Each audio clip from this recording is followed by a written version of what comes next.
Le Flash Info avec le centre de stockage de la Manche. Et comme hier, il faut s'attendre à un nouveau mercredi perturbé sur les rails normands. Le mouvement de grève à la SNCF se poursuit encore aujourd'hui. On annonce un train sur 5 et uniquement sur les grands axes. Paris-Rouen-Le Havre, Paris-Caen-Cherbourg et Paris-Granville. Des bus de substitution sont aussi prévus sur les axes Lisieux-Caen-Cherbourg. Les usagers peuvent retrouver les prévisions sur le site sncf.com ou en téléphonant au 0800 801 801. Un appel à témoins après un accident à Quettreville-sur-Sienne près de Coutances. Dimanche dernier vers 20h, une voiture et une moto sont entrées en collision sur la départementale 971. Le pilote du deux roues, un jeune homme de 20 ans, a été gravement blessé et évacué vers le CHU de Caen. Une enquête est ouverte pour déterminer les causes de cet accident. Tout témoin est prié de se mettre en relation avec la compagnie de gendarmerie de Coutances. L'abattoir AIM fixé sur son sort aujourd'hui. La société située à Sainte-Cécile, près de Villedieu, n'a plus les moyens de payer ses dettes.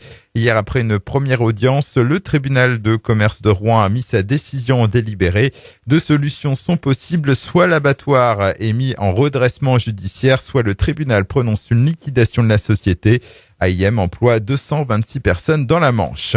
Sur la route, des travaux de sécurisation annoncés sur l'axe Saint-Lô-Coutances. Ils débuteront le lundi 16 avril et ce pour une durée de 6 mois au niveau des communes de Coutances, Cambernon et Courcy.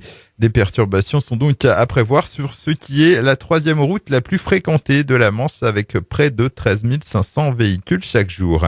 Et puis elle faisait partie intégrante du paysage cherbourgeois. On apprend que l'œuvre de l'artiste contemporain américain Frank Stella devrait prochainement quitter le Nord-Cotentin. Cette immense statue de 40 tonnes et de 11 mètres sur 15 était stockée depuis 17 ans dans la cour des constructions mécaniques de Normandie.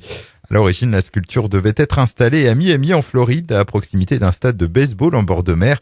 Mais finalement, la commande avait été annulée. Elle devrait prochainement rejoindre les Pays-Bas. Le Flash Info vous a été présenté par Landra, centre de stockage de la Manche à Digulleville. Pour en savoir plus et visiter notre centre, 0810 120 172, coup d'un appel local.